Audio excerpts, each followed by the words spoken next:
I'm Jason Neesmith with ICEV. Thank you for joining us for the Assessing Comprehension through Alternative Assessment session. We are excited to have Katrina Cheek from Richmond Public Schools as the presenter of this session. Thank you for joining us today, Katrina. Well, thank you for inviting me. As mentioned before, my name is Katrina Cheek, and I'm here going to give you all some information, some tips and some tools regarding assessing comprehension through alternative assessments. The titles for which I will be discussing or the explaining today deals with the purpose of creating alternative assessments, the resources used for alternative assessments, how to create alternative assessments, examples of alternative assessments, which deals with workplace readiness skills, and also examples of alternative assessments within the content area. Purpose of creating alternative assessments. One thing that I understand in regards to the students for whom I teach and the type of material for which I teach, and also the time frame for which I have to teach the students. My students and I, primarily me, we had to think about exactly how can we go about ensuring that the students are aware of the information that's needed, because at one point, I was able to teach my content information within a 2-week span, meaning bi-weekly.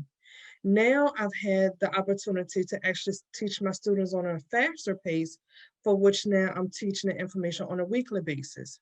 So to ensure that my students were still able to obtain the content information, and also to ensure that my students were able to apply the information, creating these alternative assessments allowed me to have student engagement.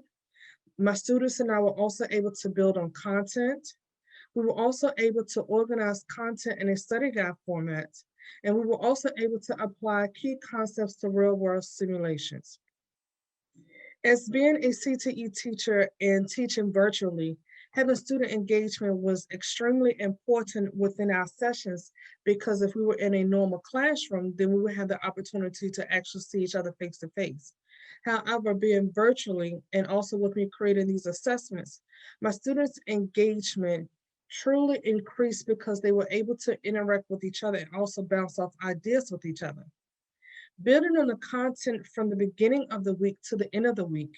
At the beginning of the week, my students, of course, whenever you're introducing something new, the students had no clue or either no idea as to what was being taught. However, as we went through the course of the week, the students were able to build upon the content, so that come Friday or either the end of the week of teaching the lesson, then they will have a better understanding of the information. When I think about organizing content in a study guide format, as we know, when it's time for a student or either yourself, if you're studying for a specific content or other information, it's always best to have your information readily available versus scattered everywhere. So once again, in creating these alternative assessments, not only were the students able to be assessed regarding the information being taught, but also when it was time for midterms or either final exams or either to prepare themselves for a certification, being able to review their alternative assessments allow them to look at all the information at one time versus looking at or either looking up different worksheets or either Googling different information. And when I think about applying key concepts to real world simulations, understanding that with this being a CTE class, being able to apply the real world simulations, the students were still able to get a hands-on opportunity to see and feel, and also being able to engage into the actual content information. The resources that I use in creating these alternative assessments were number one, ICEV. So at this time, if you have an ICEV account, I will highly encourage you to log into your ICEV account, so that as I go through this information, you will have the opportunity to see firsthand as into what it looks like, where you can locate the information, and also so that you can see in regarding your content information, how you can create your own alternative assessments. When I think about, or when I implied on internet resources, For an example, with me teaching Introduction to Culinary Arts, ICEV has great information regarding safety and sanitation. However, being able to utilize additional internet resources, you're able to also tailor your assessments according to the needs of your students. When I selected Google Docs and Google Slides, that is so that as a teacher or either as an instructor, you will be able to keep all of your information once again together and organized, but also creating your Google Docs will help you to create your lessons for the week, because as we all know, having a lesson plan in place allows you as the instructor to remain organized. But also with the Google Slides, that's when the students are able to become organized, because that's how we're going to put the alternative assessments together. How did I go about creating these alternative assessments? Well, what I first did, I went on to ICEV and I selected a course from out of my content area. So not only do I teach Introduction to Culinary Arts, but I also teach Nutrition and Wellness. So in doing so, I will select a lesson from out of ICEV. As number 2 says, click View Lesson Plan. The third thing I did was I scrolled to the lab activities and the projects, and then I applied the chosen activities to its own PowerPoint slides. So I'm pretty sure you all are asking why the lab activities and the projects and not actually selecting information from the lesson plan itself. And that is because in the lesson plan, and I will show you in a second, in the lesson plan, when you see the lesson plan, you will notice that there will be slides or either videos attached or either associated with each day. However, to ensure that the students are obtaining the necessary information and to make sure that you, the teacher, are able to assess the students on the correct information, selecting lab activities and projects allow you to see exactly how the students are able to apply their content information on a daily basis. One thing that I'm going to look at, or either the first one that I'm going to look at, will be employability skills. In the world of CTE, being able to prepare our students for a job or other career, indicating workplace readiness skills, the students are able to identify what is needed in order to maintain a job and keep a job. And in doing so, certain activities that I selected were all listed at the bottom. Those activities and the projects that I selected, I felt best suited my students, not only just because of the time frame that we had as far as within the class, but also understanding what their needs are within the community. So I've noticed that what I selected was employability skills. And then after that, I identified the activities that were best for my students. And then I placed the selected activity on each slide. One thing that I would like for everyone to understand is that in creating these alternative assessments, please make sure that you tailor them to your students. What I have selected, you may deem may be a tad much because of what is included. However, the key is that you select what's needed for your students to benefit them. So let me hop on into ICEV. So once again, if you have ICEV already, my suggestion is to go ahead and pull it up.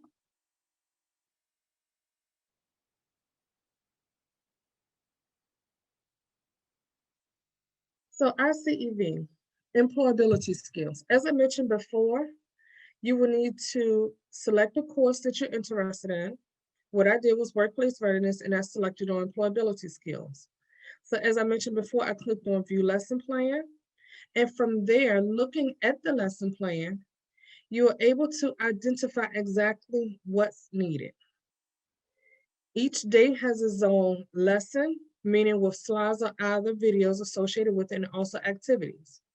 My main focus, besides selecting, and you will scroll down from your lab activities and projects, I read through the lesson plan so that I can see exactly what I'm teaching. Because once again, as an educator, you always want to make sure that you are able to identify an objective that will also help you stay on track and also keep you on pace. Once I have read through and I've selected or either read my objectives, I then scrolled down to lab activities and I went through each lab activity and I selected that lab activity in or project that I felt was best suited for my students. And once I did that, I then went back up into the lesson itself, the lesson plan itself, and I identified where those activities were. So for an example, I may mention before within employability skills, the KWL was one of the first activities. If you notice that what I'm highlighting, KWL activity, that is one of the activities located in the lesson for that day. And also if you look at it, there's a set of slides that go along with it. So what I did from there, I pulled up a Google Doc and I created a lesson plan. In me creating the lesson plan, I was able to identify each day as into what I'm teaching and also the activity associated with it. So as you all see, my lesson plan, my topic is employability. Day one, I have my objective, which is to define employability in the activity. This was slides KWL. Now, once I have selected or either created my weekly lesson plan, and if you want to create a bi-weekly lesson plan, you're more welcome to do so. Just make sure that as you create your PowerPoints to associate with the days, that the PowerPoints actually matches with the days. So after I created my lesson plan, I then went into Google Slides and I put up a blank Google slide. From there, I then created the actual slides or the actual alternative assessment that's associated with the actual lesson. I made sure that my first slide is an actual introduction. Once again, it's all about being organized. So having employability skills as a title will let my students know that when they go to study for a certification under the midterms or finals, that if I said, okay, guys, pull up your employability skills PowerPoint, they will already know what it is. So slide two. Slide two actually gives the students their very first activity. Now, I'm pretty sure you all are asking, well, where can I get the actual information from? Well, once again, in ICEV, if you scroll down to the actual activity that you selected, the information is already located for you. All you would need to do is once again tailor the information to fit your students' needs and the time frame that you have. So for an example, if you only have 30 minutes with the students, you may not want the students to do 5 or 10 of anything. They may only have the opportunity to do 1 or 2. However, even if it's just 1 or 2, as you go through the week, just constantly continue to build upon that basic or the foundation of the content information of the week so that as they go through the week, they will have a better understanding of how to apply the information. Once again, each slide has its own set of information. And each day we went through something different. And what I did was at the beginning of the class, I introduced the new objective. From there, we went through the PowerPoints to read through it and actually interacted with each other and asked each other questions. And then from there, we were able to apply our information from class into actually completing an actual slide for the day. A few things I want to point out to you all before I actually show you all an example of one of my students of completing this project is that, for an example, where you see the intangibles. Once again, in creating these slides, my students were able to not only complete the content information during the week, but they also needed to upload different handouts because once again, you don't want the students or either yourself to bounce around from tab to tab. You want to keep everything precise and also all together so that as they're going through the information, they will have one specific document to read through as a source of studying. So intangibles were one of those handouts that were offered in the ICEV lesson plan, and I will show you all where that is located. Class 1, the intangible student handout. I felt as though that information was extremely important, so I just had the students to upload that information just as a point of reference, because once again, you don't want them bouncing around. The whole objective, once again, is not just to prepare the students for any certifications or either midterms or finals, but also to create study habits, study skills, and also study techniques, so that once again, when they're preparing themselves, they will have everything there. And last but not least, I always make sure that my students include the vocabulary. Vocabulary is so important when you are learning something new, because the more vocabulary that you are aware of and that you know about within the content information, as the students are explaining their information by the end of the week, they will then have more knowledge as into what they are talking about. So one of my students' examples, employability skills.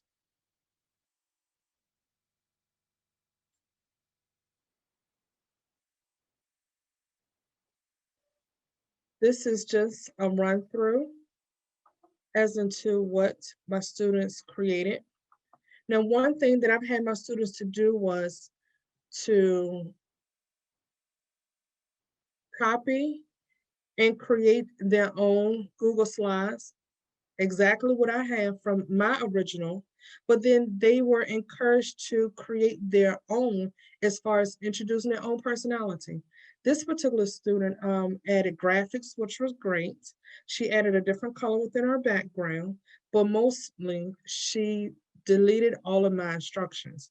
So once again, what I create is just an outline as into what it should look like, but the final product should be a great example of the student's comprehension in regard to the content that was taught.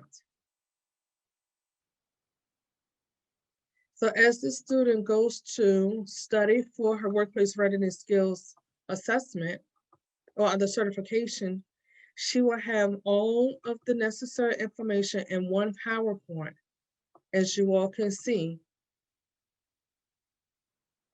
so that as she's reading it, she will not have to search everywhere for the information.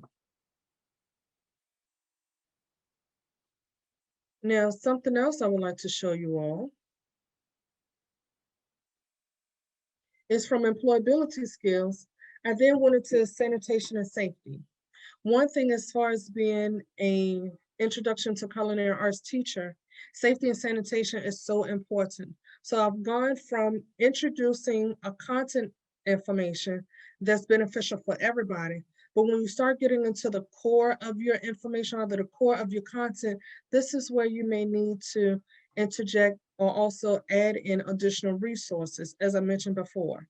So even though my students will understand sanitation terms, developing a cleaning schedule, addressing the part, sanitation challenge, fire safety plan, how well do you wash your hands, and additional resources, my students were also able to understand how to implement or either engage in additional activities that were outside of ICEV. For an example, this is my example of sanitation and safety. And don't forget, once again, please make sure that you always refer back to your ICEV lesson plan, the lab activities, and also the projects, because that will help you to create exactly the slides that's needed for your students.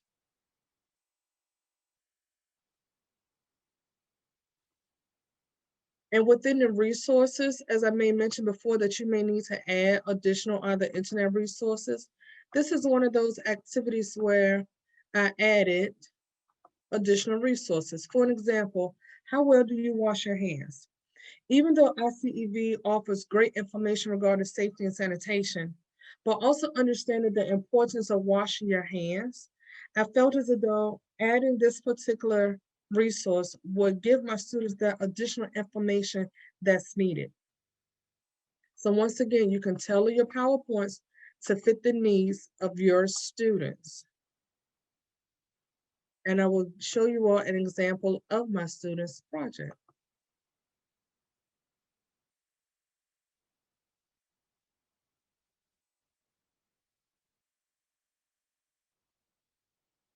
Once again, my students removed all of my instructions. and they only kept what was needed.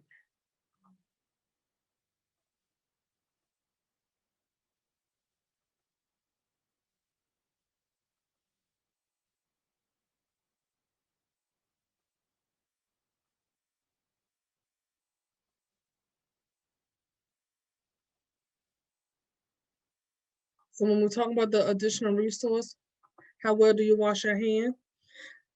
I felt as though adding this additional component was extremely beneficial, but not only was it beneficial as far as the students being organized with additional information, but also I took it a step further, even to the students needing to uploading pictures as into the before, during, and after of the importance of washing hands.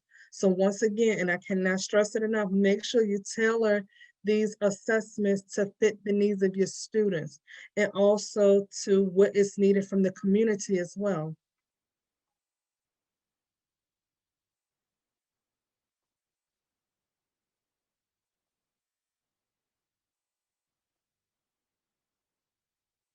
And last but not least, kitchen equipment. Once again, with me teaching Introduction to Culinary Arts and also Nutrition and Wellness, teaching the students the importance or either to be able to identify different kitchen equipment, it's extremely important because they need to understand what is all required in the kitchen besides safety and sanitation.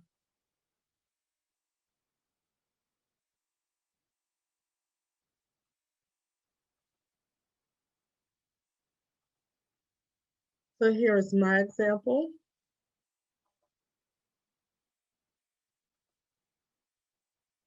And when I'm grading my students, because ICEV has a rubric that's associated with the assignments, utilize that rubric. That rubric is extremely beneficial when you are grading and also to give the students feedback as into what they should improve in or either where their highlighted areas were.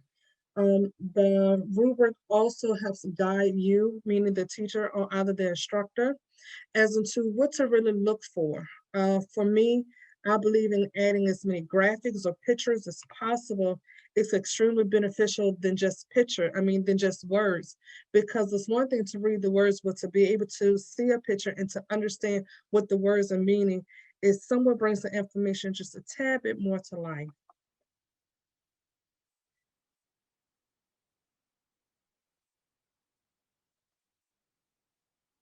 In my students' example, kitchen equipment. I wasn't asking for 12 pictures. I wasn't asking for 15 pictures, even though we know that there are a lot of different kitchen equipments. However, I had the students to select different equipment that they are not accustomed to using or either seeing, so that at the end of the week, when the students were selected to present their presentation or either their project, they were then able to inform me that this is something that I wasn't aware of. And now that I know more about it, I now know how to better utilize this information. And as you can see, I had the students to put a picture on each slide. And that's so that once again, when we are thinking about our students and them needing to comprehend and apply the information, if you have so much information on one slide or others jumbled information on one slide, the students become confused or either overwhelmed, and that really defeats the issue and the purpose of creating these assessments. The point and the purpose, once again, of these assessments is to ensure that the students are aware of new information and so that they're understanding how to apply the new information. I thought that this was real neat and how my student incorporated different background pictures all regarding culinary arts.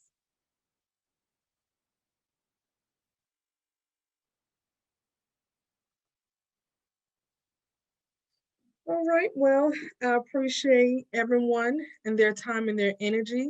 I hope that you all are able to take something away from this presentation so that you all can apply what has been presented to you all to better assist you and your students in multiple ways. Thank you.